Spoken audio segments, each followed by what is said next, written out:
Welcome back to another episode of Craft on Tap, Growth Marketing for RIAs. And today we're going to talk about how investors make their choices around who they want to work with, specifically financial advisors. So we've got some really great data we're going to dive into from Q1 of 2025. And we're going to just kind of share what we learned from these charts and from the surveys that we found, and then share a few takeaways that hopefully will be relevant and insightful for you and for your practice. So yeah, Faustin, why don't you kick us off, and we'll just dive right into the charts. Yeah, great. So these are surveys that were done by the Ensemble Practice with CEO Philip Palaveev. I think it's a well-known name in the space. And so we're going to be referencing two different parts of the survey. The first is the actual consumer report that the Ensemble Practice has on their website, free to download. It's called How Investors Choose 2025, Understanding How Consumers Select a Financial Advisor. And then we're also going to be referencing a particular segment of the survey that Philip Palaveev published on the Kitsy's website. It's called How People Choose an Advisor and Who's Looking for a New One, where they break down the data a little bit more about married, divorced, always single. But really what stuck out to us was not necessarily that distinction, but they extracted the affluent market, the 1 million, the 5 million net worth investors. And so we're going to be looking at averages there, how that compares with the overarching survey data, and then just some key takeaways. We felt like this was just really interesting information from like a marketing strategy perspective for the clients and the potential prospects that we work with in the RIA space. So do you feel, Stephen, like I've given Philip Palaveev and all the work they're doing at Ensemble Yes, thank you, Philip, credit? and thank you, Ensemble Practice. You guys are doing the Lord's work over there, so we're just very grateful, very thankful for that. Yeah. Yeah, I think we've very done grateful enough for this data. By this point, we've done enough. Yeah, you think that That's good. We've done enough. Okay, Yeah. Perfect. All right.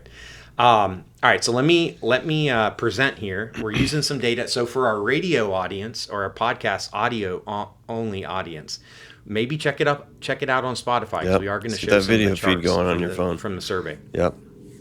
Okay, so we're going to be looking at two separate categories. The first is a breakdown of all participants, and I have the breakdown up on the screen. 45% of these respondees were under 1 million in household net worth. 46% were that affluent bracket between 1 million and 5 million. And then about 10% were over 5 million, right? So we're going to be looking at like how the survey responses are a little bit different based on all those respondees, which is mostly made up of under 1 million and between 1 and 5 million. And then we're going to break down the information a little bit more just with that 1 million to 5 million bucket, because that's who all the RIAs are going for, right? That's who everyone wants, even the ones that are trying to move up market. They're like, we want more of those long-term 1 to 5 million investors. Right. Okay. So the first category that we felt like was really interesting was just this idea of how likely are you to proactively seek a new financial advisor. And first, just the all participants, 36%, so over a third said they're not at all likely, right? So about a third are pretty much locked up with their current advisor, don't see themselves moving outside to look for another one. But in terms of the likely and very likely category, about 20% of them said that they potentially will look for an advisor in the next 2 years. So I just felt like that was really interesting to think about. Like 1/5 of all the people that were interviewed said that they're going to be looking for a new advisor. And then 22% that they were neutral, right? So neutral doesn't give you a lot of warm and fuzzies either as the advisor, right? Yeah. So 40% of all of these investors potentially could be looking for a new advisor. So if we look at the overall market share of those actively shopping, about 52% of those investors in this 1 million to 5 million bracket were had an advisor that was in the larger firm size, so like more than 1,000 advisors. About 39% of them had like a mid-sized firm between 100 and 1,000 advisors, and only 6% of those active shoppers had fewer than 100 advisors. So a lot of the RIAs listening on here, to us, it just validated the fact like only 6% of the investors that were working with a smaller firm felt that they were going to actively or proactively be looking for an advisor. So it's a testament to the service, the communications, the focus, right, Stephen? Just of the smaller firms, what you guys can provide versus the big wirehouses. Yeah, right? I think our clients pride themselves on that kind of like white glove service, personal relationships that go, 10, 20, 30, 40 years, sometimes multi-generational relationships, being proactive with their clients, I believe all of our clients are fiduciaries and they take that responsibility seriously. I think all that really matters for this, for sure. I mean, um, and you see a difference here, right, with how sticky or, how you can look at client retention with larger firms that, they have larger number of advisors, but maybe their service model is, well, not maybe, definitely their service model is different as a result. So I think for us, yeah, it's validating. For our clients, it's validating. It feels like we're in the right space for sure. Yeah, 100%. It also says there's still and also a big opportunity, right, to continue to, I don't want to say poach, but continue to recruit, attract those prospects in those larger wirehouse relationships. Yeah. If you say 20%, the majority of them are in the bigger firms, and 20% of all the investors surveyed are going to be proactively looking. Like there's a big market there. Smells right? like opportunity to me. Yeah. And I think Smells like we opportunity. talk about this at shows and conferences we go to, that the RIA, and like the opportunity that the RIA channel has. And again, this just kind of validates that. But I think the RIA folks should be feeling bullish about bringing over more clients from these firms, not just prospects who don't have a current financial advisor, but more that are leaving somewhere else as well. So yeah, I think it just kind of falls in line with, the business model again. Okay, so this is where it really gets interesting from a marketing perspective. So this was another question. If you were hiring a new financial advisor or looking to change your current financial advisor, how would you begin? What would be your starting point? And you can see, if you're watching, that 30% of all participants, so this one's not segmented by net worth, this is just everyone that they surveyed, 30% said they would ask friends, family, and colleagues for the name of somebody they trust. Yes. So that's almost a third would go right to that referral, right, Stephen? Yes. Like that would just be the number one thing that they would do. If anything, I almost thought this number would be higher, but yeah, that's definitely the top category. It kind of again falls in line with like what we've thought and what we've been saying. Referrals, especially for the affluent market, right? These folks have, their network is also affluent, and so you want to go with somebody that you trust. And what better way than to ask for a referral from somebody in your own network? So that makes total sense to me. All right, number 2. Yeah. I would notice too, like number 2 is they say, and this is just what they are saying, right? They would do their research on the internet. So that's 18% as the second one. And then number 3 is ask my CPA or other trusted professional. So 12%. Yep. So that is 60% of all respondents would either look for a referral from their friends and family or a referral from a trusted professional like their CPA, or they would do research on the internet. But what I thought was so interesting is if you look at those 1 million to 5 million affluent investors, when this data is segmented out a little bit, on average, 23%, so actually a lower number on average of the 1 million to 5 million, would ask their friends, family, and colleagues for the name of somebody they trust. But a higher percentage, 18%, the number 2 respondent, most common respondent, would ask their CPA or other trusted professional. So still the highest is referrals, but a lot more emphasis placed on a referral from a CPA or one of their other insiders in their network of financial trusted professionals. Right. We've talked about this with clients, right, Stephen, that importance of a CPA referral partnership as a way to generate new prospects? Yes, exactly. So, and then let's just compare this. How many of this group says they would start by doing their own research on the internet? 11%. Just go back to the much lower. It's quite a bit lower. So you're looking at, you're looking around resources from an organization that I belong to. A firm that I know or respect, and then my friends, family, colleagues for somebody that they trust, and then my CPA. All those kind of buckets. That makes total sense to me. Just as far as like how people or how people kick off their search. That's where they're going to start. They're, like we said before, they're not in bulk. They're not going to click on a paid ad on the internet and then go through their process. It's unlikely. It's in this case, they're only going to start that way 11% of the time. Yeah.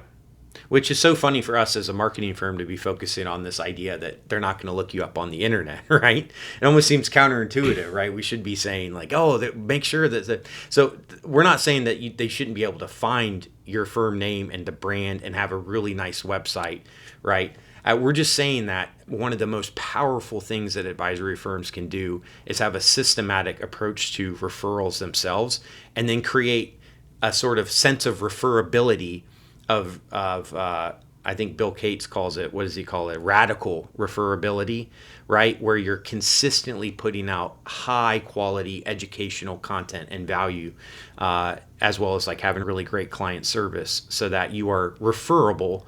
So you can put yourself in the best possible position when someone who is in one of these buckets looking for a new advisor, when they ask or when the conversation comes up with colleagues, you're the firm that they think of, right? You got to be top. You're impressed with a webinar that you just saw. You love the video content that was just put out about the new tariffs or the new tax bill, and that's what can be passed on. Yeah, you're the one that they trust, and like, yeah, how do you build that trust? I mean, you think of the ways that you can build that trust from a marketing standpoint. That's where we think marketing can supplement what you're doing from client service delivery, right? So like, yeah, we're trying to help build your brand online, on the internet, et cetera, of course. And then we're also trying to help you build the trust with your client base, which is very important. So, yeah, right. 23% say, ask my friends. I'm just reading this again for the people who are listening audio only, and they don't want to whip out their phone and pull up the video on Spotify because they're driving down the highway. 23% of these folks say, ask my friends, family, or colleagues for the name of someone they trust is the starting point for where they would go if they're going to hire a new financial advisor or look to change their current one.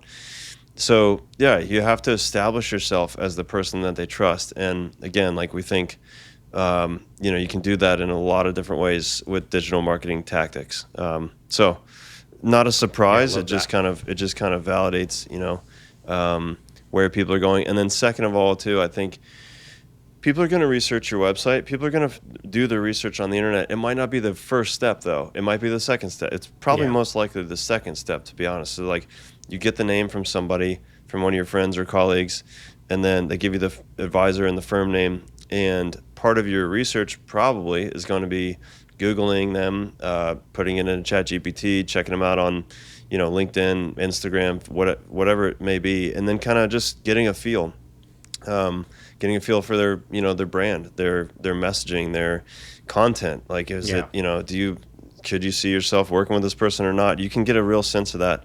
But it's probably the second step for this Affluent group. It's just part of the mix, I guess, So yeah, that's great. I think this one's interesting too. Like, we have talked to a number of clients. It's tricky with the CPA relationship, right? Because it has to be a really trusted relationship to be passing your clients to a CPA and then the CPA recommending you. And I know that a lot of CPAs are a little hesitant about building that type of trust with advisors because they're putting themselves out there when they give that trusted referral, and vice versa. Like, you don't want to send people to a CPA if you're a firm. But to me, like, this question just validates like the whole COI partnership. Like, if you have, and we have some clients that have just started their own tax practice as a way to build up potential prospects from the tax preparation side, push them over to the wealth management side. But if you do have a really good relationship with a CPA partner where there's an opportunity business-wise there,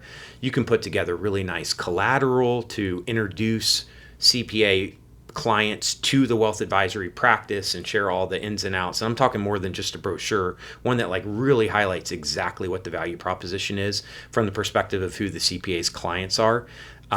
You can go a long way there. And we have had some success over time. It doesn't work with every client because not everyone has a trusted relationship with the CPA like that. But if you have that power, I mean, you can have a really great business opportunity because everyone needs their taxes done, right? And especially some of these ones that are dissatisfied with their advisory relationship, right? They're going to their taxes from somebody else, another CPA, and there's always that potential for the handoff and for the introduction. We call these people COIs, right? Centers of influence. And I was talking to an advisor recently. He shared something I thought was insightful and just a good takeaway. He was at a conference and he said the person on stage was talking about COI marketing and COI relationships, and they were just saying, you know how your best clients. Your best clients, their kids' names, how old they are, what stage of life that, they're going off to college, or they're just had a new kid or whatever it is. Them like really, really well in a personal relationship. This person on stage says, you should do the same thing with your COIs, with your CPA, your estate attorneys, the people in your network that are kind of these in kind of these adjacent fields. Like, get to know them really, really well and on a personal level, and just nurture those relationships just like you are, your best client relationships. So I think like framing it that way, to this advisor I just talked to, he thought that was really helpful. So I figured I'd pass it along. Sometimes I think that COI marketing or the COI emphasis can kind of fall to the back burner because we're so concerned about, our clients, obviously that's number one, and then our prospects, right? But we should really be, thinking of the COIs, really, kind of alongside like new prospects and, thinking of them in the same way in terms of developing relationships. So yeah, I think CPA is an easy one. Estate attorneys are another common example. Yep. Nice. Okay. So let's go. This is just what you were saying, Stephen. Like, what do they actually look at when they go to the website, right? So the question is, when you are researching an advisor, what information would you like to see listed on their website? Check the top 3. So we see the number one thing that it was checked is the firm's financial planning approach. 41% of all respondents said they would look at the financial planning approach first. So do you have a financial planning approach on your website? Because over a third of all people that potentially are checking you out with that referral or with that CPA partnership are looking for that. So I thought that was really interesting. Then the second thing, I was going to call you out on this. You were kind of on a roll, so I just let you keep going. Okay, but 43%. Yeah. So actually the first thing, but top 2, 41% say financial planning approach. Actually, the number one thing, 43% people say pricing information about how they charge their clients and the applicable cost of hiring an advisor. So pricing information. Yeah. All right, go on. Sorry. Yeah, so just reverse everything I said, but make it second. But the big takeaway here is 43% said about pricing. And this is like one of the most heavily debated things that we have with our clients, discussions that we have. Do we put pricing on the website, right?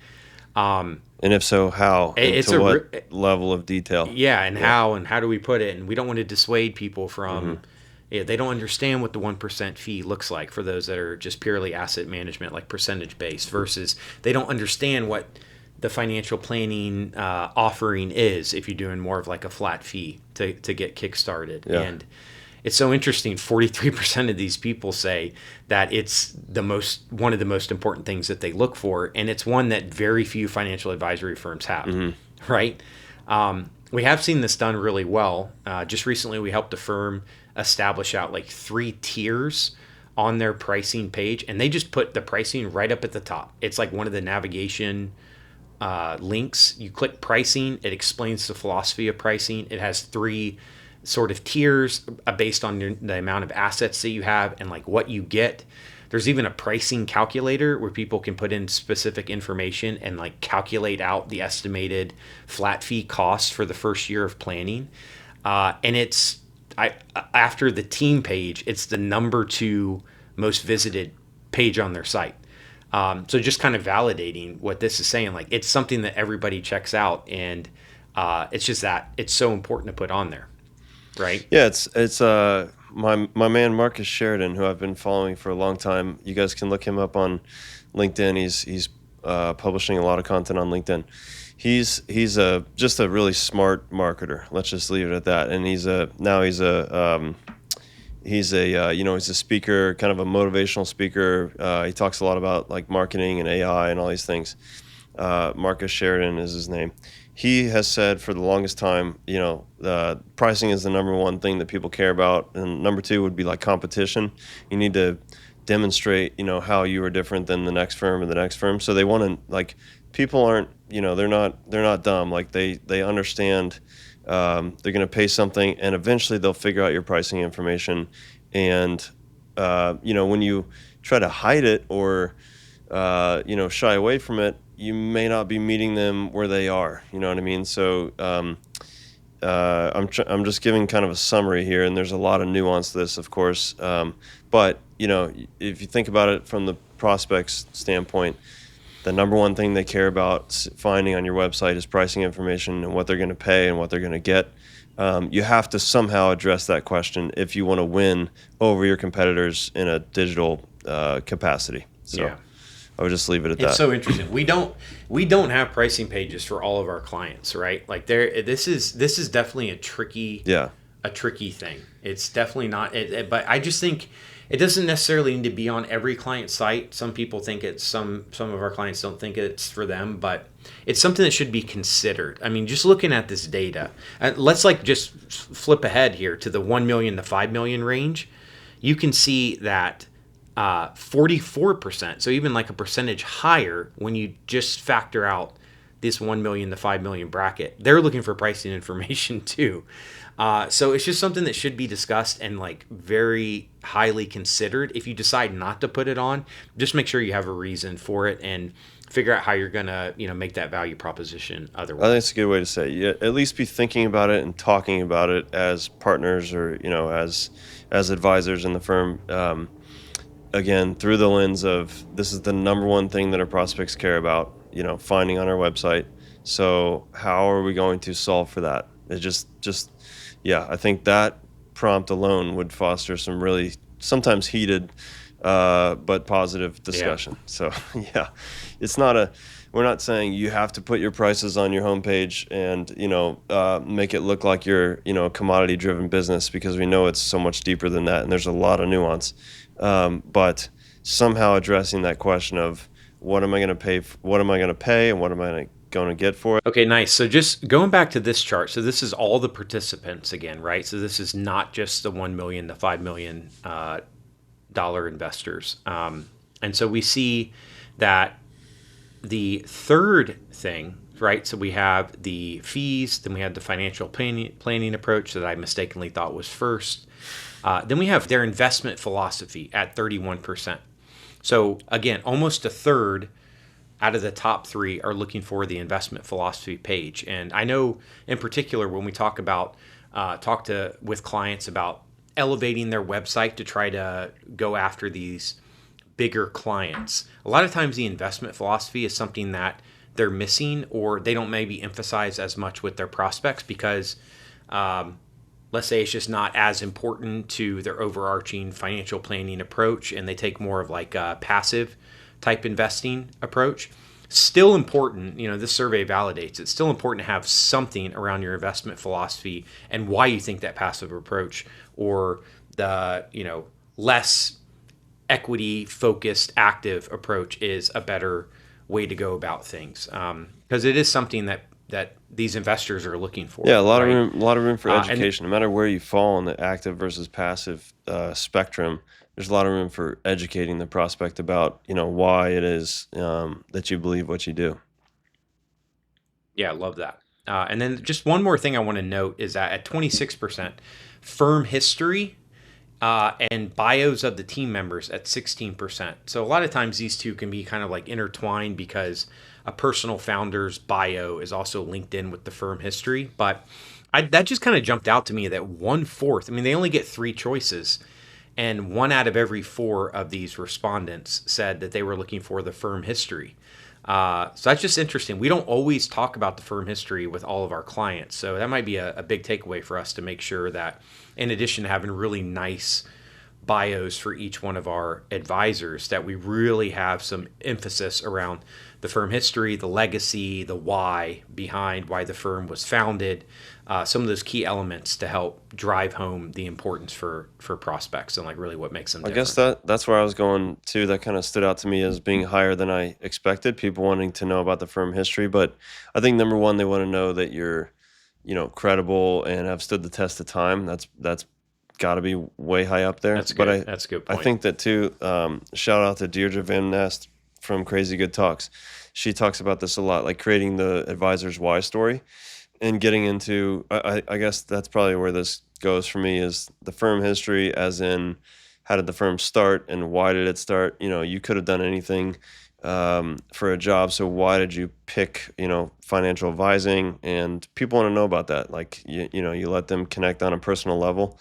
That makes sense to me that you would share a little bit more of that personal side of it woven into the firm history. Nice. All right, so let's look specifically at this, at the 1 million to 5 million investors and see if there's anything different here. So we've already talked about the pricing being the number one on both. And then similarly to the everyone getting interviewed, the financial planning approach was number two. The big thing that when they're researching financial advisors, that's what they're looking for. Number three was firm history. So firm history is even more important. I think it's a difference of like 34% in this with this group versus 25% in the previous group. So a big jump. Firm history is even more important with the more affluent investors. I would also say too, if you look at the bios of team members, that was about a 24%, a fourth. 24% said bios of team members. So bios and firm history, important on both, but more important for the 1 million to 5 million investors. And then investment philosophy, still about a third of them said that they would be looking at that as one of their top three items. Anything else on this chart jump out to you or any takeaways from that, Stephen? No, I guess similar, just maybe even a little bit exacerbated in the areas that we just talked about for this group, for the affluent advisors versus everybody else kind of below that category. So no, I think similar, but just even more, even more so. You want to hear about firm history, you want to hear about investment philosophy, pricing information. These are sophisticated people, if not investors, right? So they're not going to make silly, dumb decisions with their money. They're going to make smart decisions with their money. And so these are the key things that they need to know as they go through the process. Nice. Okay, last question. And there's a number of other questions on the survey. We just felt like these were some of the more interesting takeaways. So I encourage you to go and download the survey on the site. But this one is, what services do you personally value most? Select all that apply. So this could be multiple services that they could select. They weren't limited to just one. And not surprisingly, the highest percentage was comprehensive financial planning covering all aspects of my life, including financial goals. So I love this. It just validates all the RIAs that we work with, right, that are trying to go above and beyond just simple investment management and trying to provide this like overarching comprehensive financial planning. It's the number one thing that was mentioned across all the investors. I did think it was really interesting to note as well that it's kind of a similar thing. Goal-based financial planning, such as for retirement or education, was just as high. And then a customized financial portfolio tailored to my specific needs. So those were all more important than tax planning and preparation, which I thought was interesting because normally we think of tax planning being like a key differentiator in a lot of cases for firms that do it and really like do it proactively.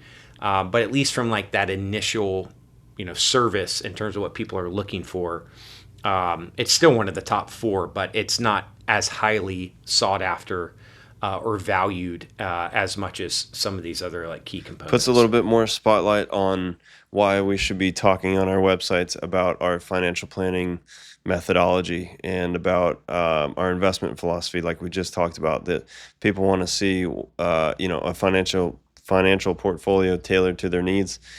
I think, in tandem with that, they want to know what your investment philosophy is for how you're going to pull together that portfolio, right? So, yeah, this supports the last slide we just talked about.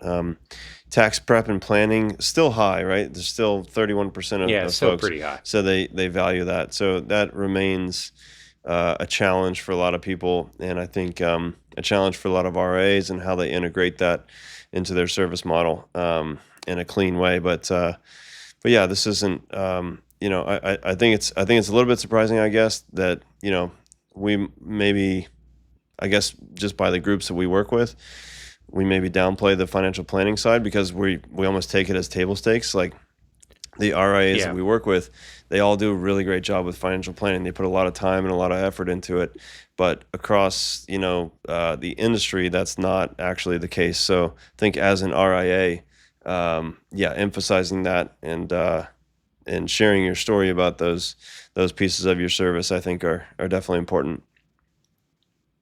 Yeah, I think you said that really well. That was just what I was thinking, is that we almost get bored with comprehensive financial planning talk, right? And I almost think like clients, when they sometimes compare themselves to other RIAs that are offering it, and almost feel a little dissuaded by emphasizing it too much, because they feel like, oh, it's just I sound the same as this RIA down the road, or this one I just saw on LinkedIn that was posting a similar type of thing. But we have to just take a step back and remember from the previous graph, 20% mostly coming from larger, major firms that have over 1,000 advisors. Those 20% are the ones that are proactively looking for an advisor, right? So your emphasis on the financial planning approach, which everyone's looking for when they come to the website, and emphasizing the comprehensive financial planning in a demonstrable way that really resonates with people, those are still super important to make sure that you attract those prospects, even if you're using similar type elements as maybe a competitor down the road or a competitor somewhere else that's in the RIA smaller space. It's similar, but it's still a key differentiator, and something that these prospects, these investors, are really. I think it's a good reminder for us as the outsourced CMO for RIAs that it's not just about RIA versus RIA in this competition to win the new prospect. It's actually a lot of times it's about RIA versus having nothing, or versus a wirehouse or some other kind of hybrid, or some other different situation. So it's a good reminder for us, I think. For those listening, I would assume a lot of the folks listening are in the independent space, but just again kind of validates that we've got to keep messaging this as we elevate the RIA channel. We've got to keep using this as fuel for our messaging around financial planning, pricing, investment philosophy, and then we'll be able to differentiate ourselves a little bit better that way. Yeah, nice. I know we're helping a client right now in trying to show with a new website project exactly how their process with financial planning is a differentiator. So not just emphasizing what the comprehensive financial planning includes, but really how they systematically operate that first year and then in following years. So that's part of the value of a marketing company, right? Is you can sort of bring some of these things to life, not just with the right words and the right messaging, but also visually. So you can really, not just differentiate from the bigger wirehouse firms that might not do it, but also from the RIAs down the road. I think that's really where the differentiator almost like lies. in their case, the process is the product, at least part of the product for the first year anyways. And so, yes, bringing that to light, I think is a lot of fun for us. Yeah. I think that's great. Anything else that we missed? No, I just encourage everyone to check out that study. Check out the study. Let us know if you'd like to talk more about charts and graphs. I think Faustin's your guy for that. He'd love to dive into any more. I love charts. Yes, big chart Love guy. graphs. And thanks for listening. We'll be back with more soon. All right. Thank you. Thank you.